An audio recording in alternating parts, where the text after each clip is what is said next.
У нас на экспозиции есть очень интересный документ. Это протокол организационного совещания коллегии комиссариата внутренних дел Коми автономной области от 14 июля 1921 года.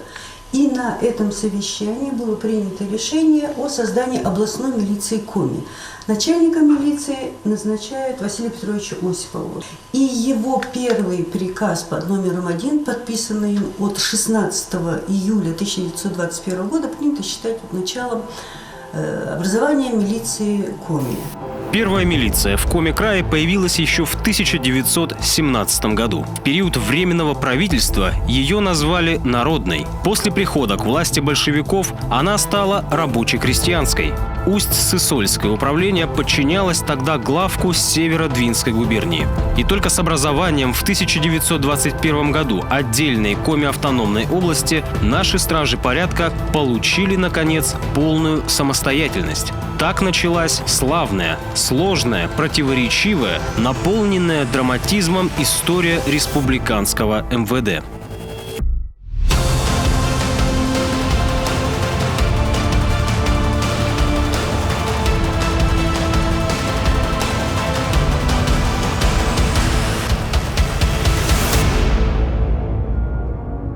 Первые годы в ряды коми-милиции брали на службу прежде всего людей с опытом и даже тех, кто раньше служил в царской полиции, но не запятнал себя в политическом сыске. Это была вполне обычная практика, когда в ту же самую рабоче-крестьянскую Красную армию принимали на службу военспецов из бывших офицеров. Позже, после неоднократных кадровых чисток, таких с неблагонадежным прошлым все же отстраняли от работы. Впрочем, руководителей идейно правильных чаще всего присылали из центра. Было много и тех, кто приходил на службу после демобилизации.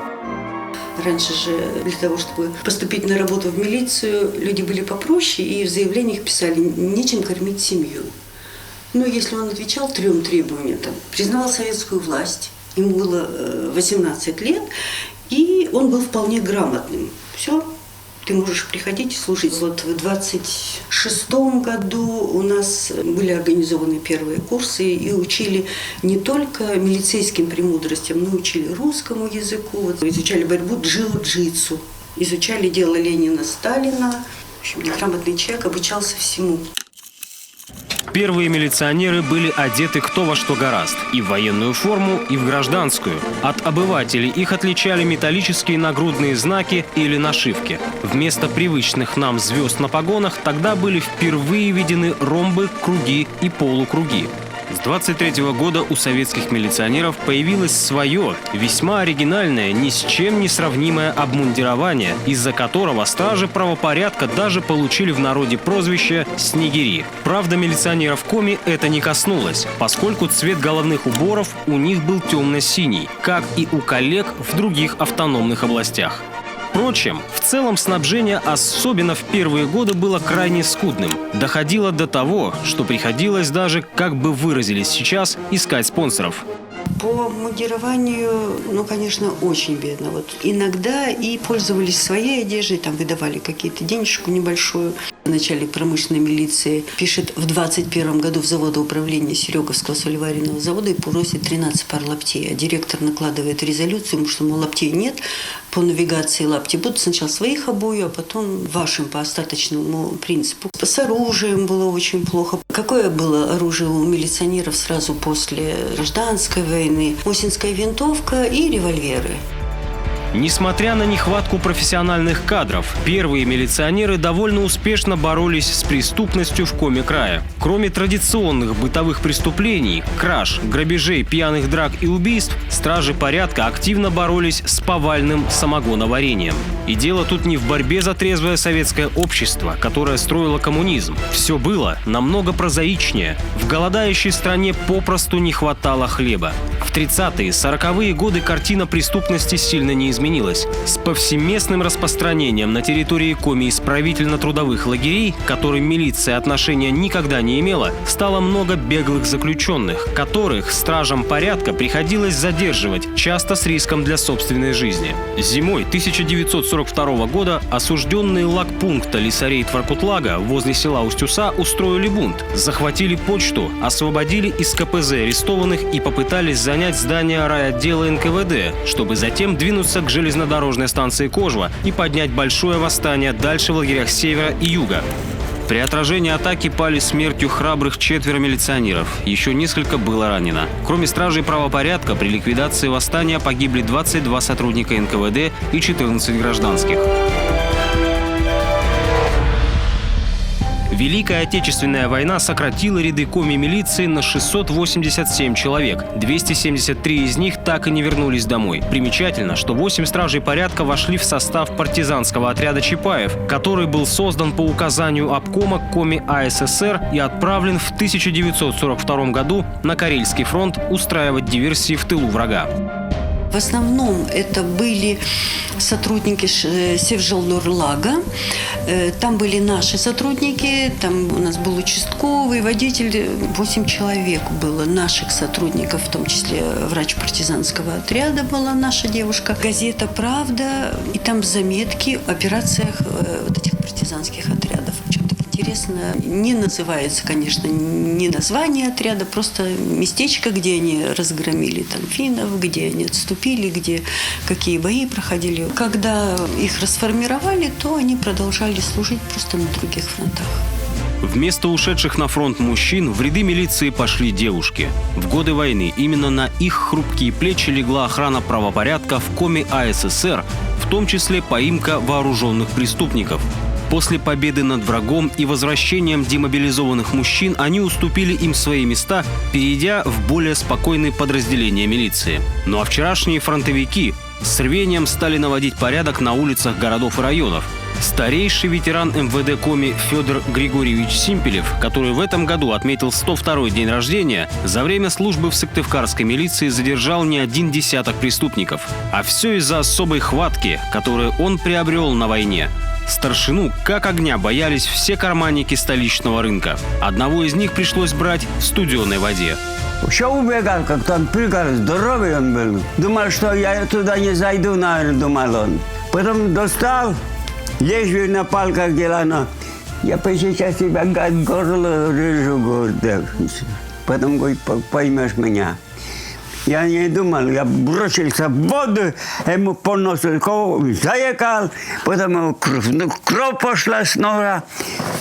Быстро стал, сигнал дал, как раз наши стреляли там. А был сигнал такой, если услышите Симпелева сигнал, обязательно бросайте, что помочь ему. И потом еще побежали, окружили этот остров, где там лежал.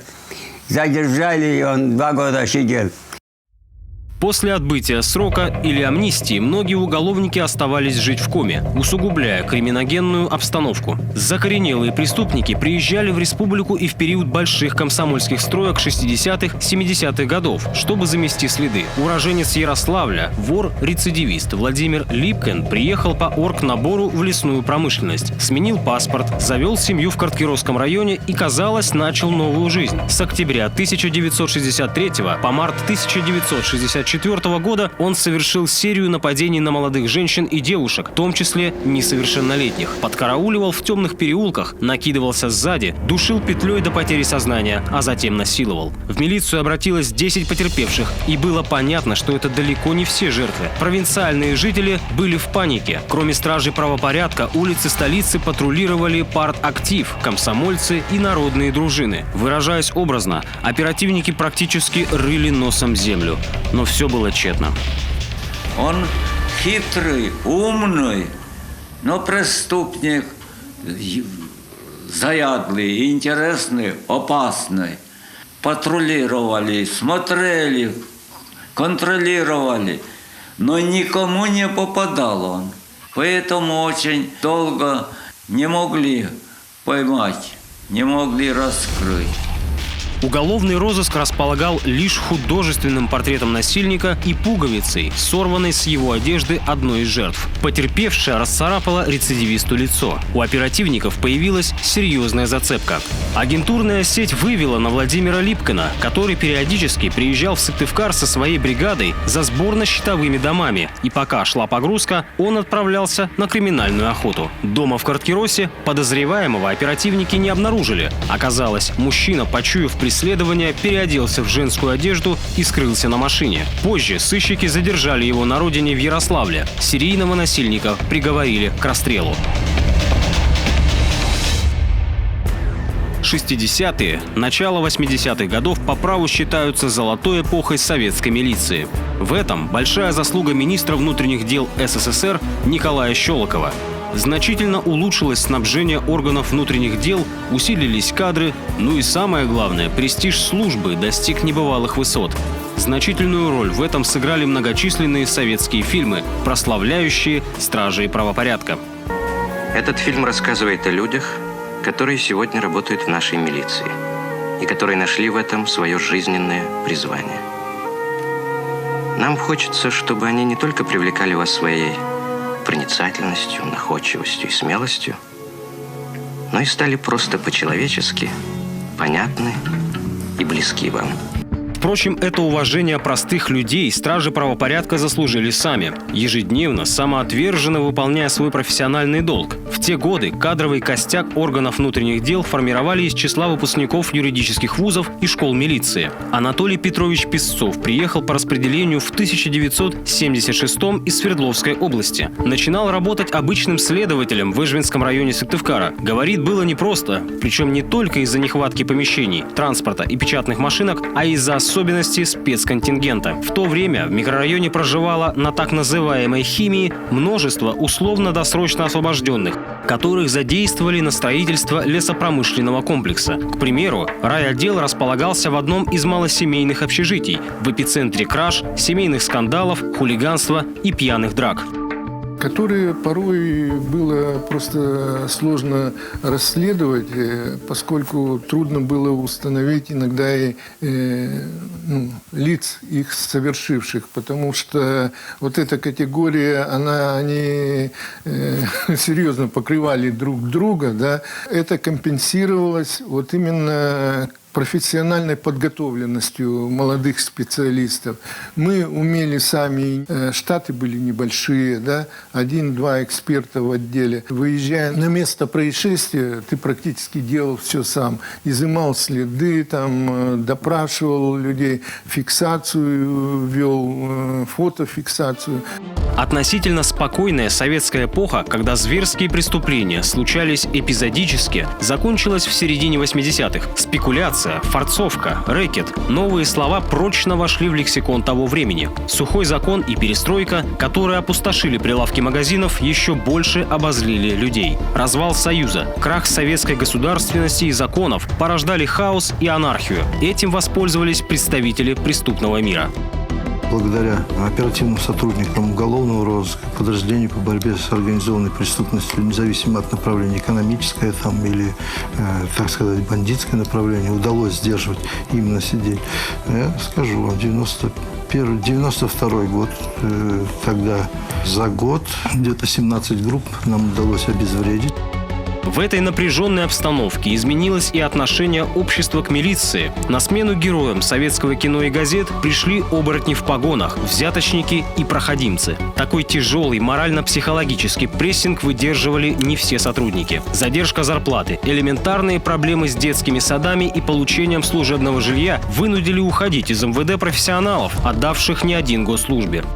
В 1994 уже, то у нас только в следственном отделе города Воркуты у нас бригада Федерального министерства МВД России в количестве 16 человек на протяжении почти полугода оказывала нам практическую помощь в расследовании дел. Доходило до того, что расследовать уголовные дела было практически некому, особенно вот в отдаленных районах. В В те годы не хватало элементарной бумаги, бензина и запчастей для транспорта и даже обмундирования. Свою форму в хорошем состоянии возвращали на вещевой склад ушедшие на пенсию коллеги. Видимо, во избежание нападений в приказе МВД была прописана унизительная рекомендация не надевать форму во время отпуска или служебные командировки. Встает сержант, а еще есть вопрос. Говорите. Вот, я вот ушел на службу, это на сутки, на ночь практически. Дома осталась жена. Вечером покормить ребенка есть чем. На ужин, на завтрак кормить нечем. И ни копейки денег. Скажите мне, товарищ полковник, как? Тяжелейшие времена милиционеры Коми переживали вместе со всей страной. Зимой 1995-го их ждало еще одно суровое испытание. Контртеррористическая операция в Чеченской Республике, прозванная народом Первой Чеченской войной. Реальную картину драмы, которая развернулась на Северном Кавказе, в тихом провинциальном регионе тогда еще не знали, но догадывались, ничего хорошего там их не ждет. Первую командировку отправили 10 самых подготовленных бойцов милицейского СОБРа, добровольцев, прошедших Афган. Перед выездом с ними встретилось руководство регионального МВД, министр Евгений Трофимов и его первый заместитель Иван Пуртов. Если есть возможность подготовки, то, конечно, надо стоять. Поставить задачу, вы потом позвоните, все-таки не безинтересно, в общем-то, чтобы мы знали направление вашего использования. И где, еще, в каком направлении. Задача-то там широкая. Поэтому вот просьба такая, что к установке и привыкните, может быть, но чтобы не расслабляться на все время, на которое вас посылают. То шлем не одели, то бронежилет, обойдется. Вот чтобы таких обойдется, у вас практически не было. Если соблюдать все правила и полностью принимать меры по личной безопасности и защите, то, конечно, без каких-то последствий обойтись шансов больше. С учетом той мясорубки, в которую попали федеральные силы в первые дни в Грозном, тревожное предчувствие было вполне предсказуемо. Собровцы Коми перед заброской на Кавказ прошли полноценные военные курсы на учебной базе спецназа «Вымпел». Вместо запланированных 5 дней они провели там почти месяц. Тренировки боев в городских условиях и горно-лесистой местности многим милиционерам позже сильно пригодились. На второй день буквально пацан бежит, там лет 12 ему было, наверное, может, там, не знаю, там. И бутылку, этот пакет мне кидает, Олег Мищенко на него автомат наставил, говорит, ну-ка стой, типа стой. А он мне раз пакет кидает, я пакет этот хватаю, на лету ловлю, открываю, пацан сразу разворачивается, убегает. Я, открываю, там смотрю, лежит, снаряд какой-то, в общем, я помню, черного цвета и с красной головкой такой был.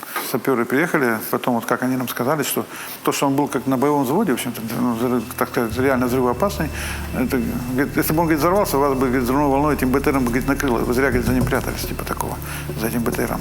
Как выяснилось, для Олега Мищенко это была лишь временная отсрочка. 25 февраля при зачистке одного из домов собровцы наткнулись на кинжальный огонь противника. Олег упал здесь рядом, еще так что-то в конвульсиях подергался и затих как бы. Я подумал, что он как бы хочет уползти. Представьте, вот так вот я стал за угол, люк вот так вот, допустим. Я стою там, типа, по нему шмаляю. И боковым зрением вижу, как у меня так над головой, в общем, кафель крошится так, крошками так, прям кафельные плитки. Потом, как выяснилось, с соседнего двора нас начали стрелять, пули попали в стену, как бы, по крайней мере, часть пули этих попала в стену, и рикошетом, как-то они рядом со мной, видать, пролетели, и Олегу попали в подмышечную впадину. 1 марта 1995 года проститься с погибшим милиционером Олегом Мищенко к зданию МВД Коми пришли не только его коллеги и родственники, но и простые горожане.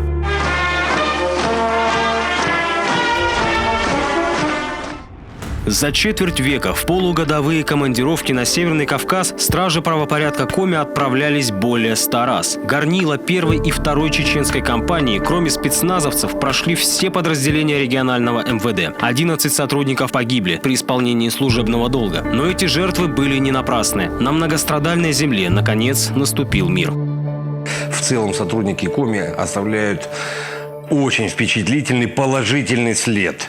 И по охране общественного порядка, и по раскрытию преступлений, и по задержанию лиц, находящихся в розыске. Мы участвуем в контртеррористических операциях, мы участвуем в операциях по зачистке, по проведению оперативно-профилактических мероприятий в селах. У нас есть награжденные сотрудники органов внутренних дел. Поэтому мы С гордостью их направляем в эти командировки. Еще с большей гордостью мы их встречаем оттуда. Ну и, естественно, все те, кто прошел Северный Кавказ, они на самом лучшем счету. Эти командировки придают им сил, уверенности в дальнейшей работе. Потому что действительно сотрудники очень ответственно относятся к выполнению поставленных задач. Несли человеческие потери милиционеры и на самой Коми-земле. Причем, если в прежние годы на страже порядка покушались крайне редко и в основном по пьяной лавочке, то в лихие 90-е это были уже открытые расправы на улицах. Вечером 13 апреля 1995 года в центре Ухты были убиты 2 милиционера – Юрий Бакеев и Сергей Исаков. Они остановили для проверки «Волгу», в которой ехал объявленный в розыск мужчина. Уголовник расстрелял стражей правопорядка из пистолета ТТ и вместе с поддельником скрылся в неизвестном направлении.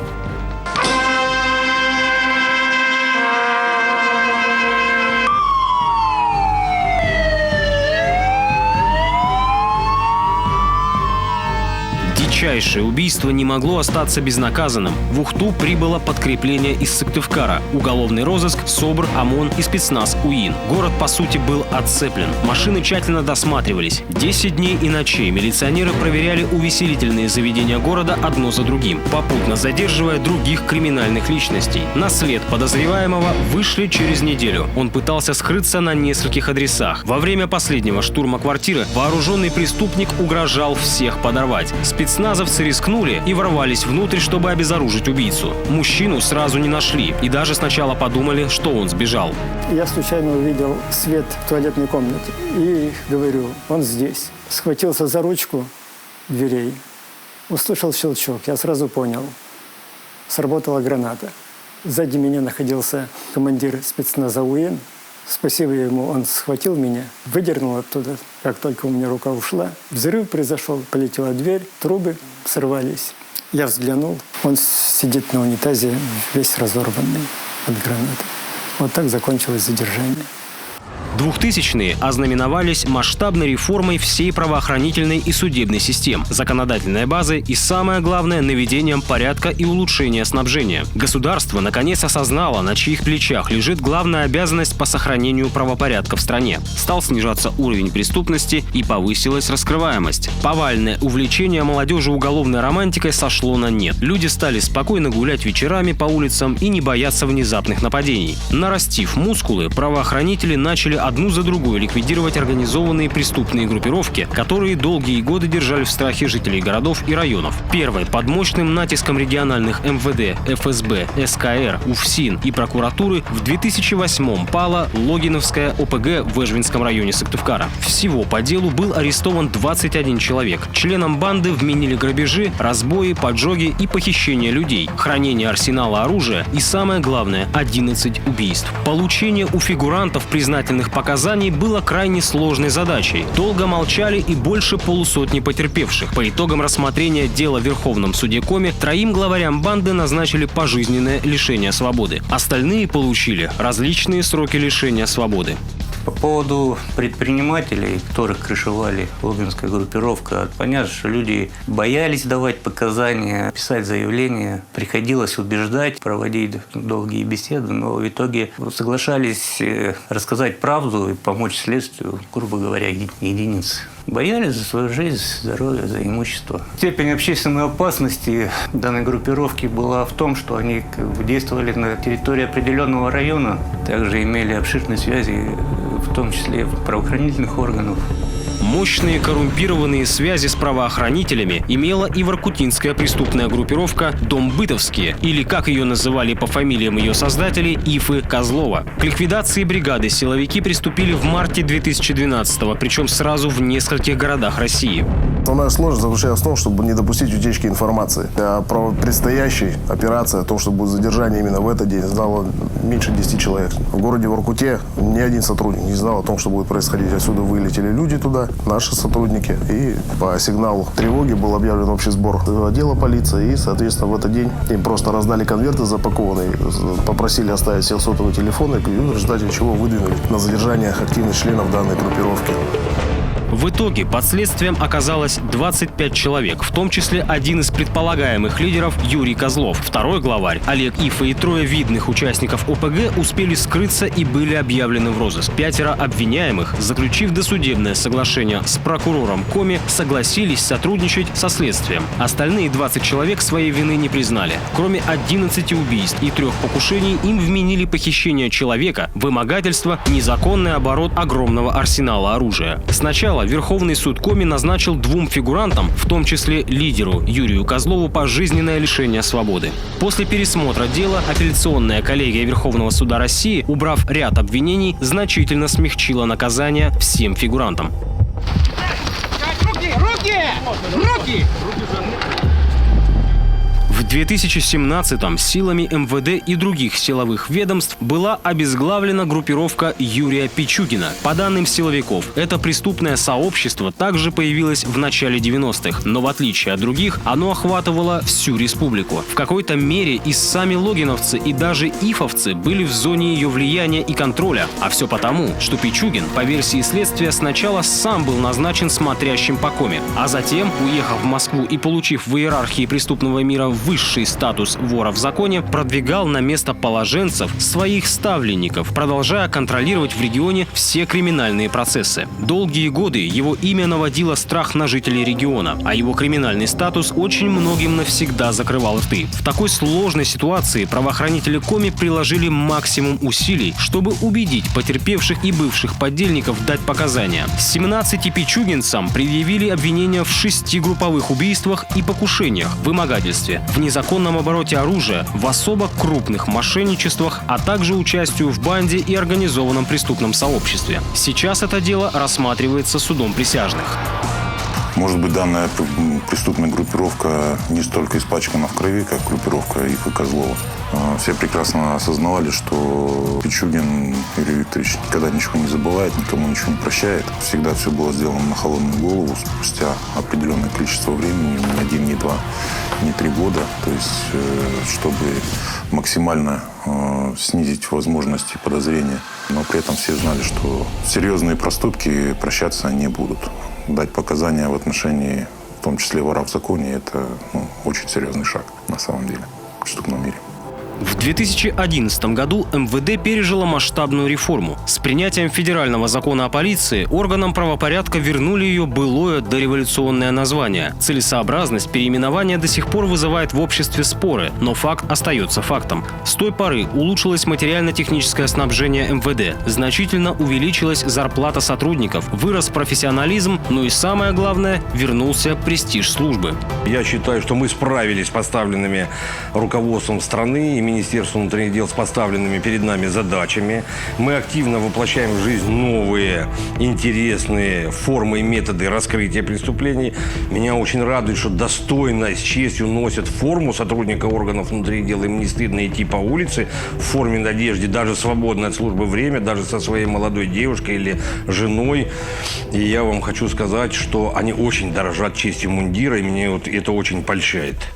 В результате реформы полиция потеряла немалую часть своих сотрудников. СОБР, ОМОН, вневедомственная охрана и лицензионно-разрешительная работа перешли в Росгвардию. Зато к МВД присоединили миграционную службу и наркополицию. Сейчас в рядах органов внутренних дел Коми более 5000 человек. Все они, и те, кто в погонах, и кто без них, ежедневно несут службу по охране правопорядка в республике. Именно от их профессионализма и неравнодушия зависит спокойствие и безопасность людей. Страница столетнего юбилея перевернута. Начинается новая глава в истории республиканского МВД.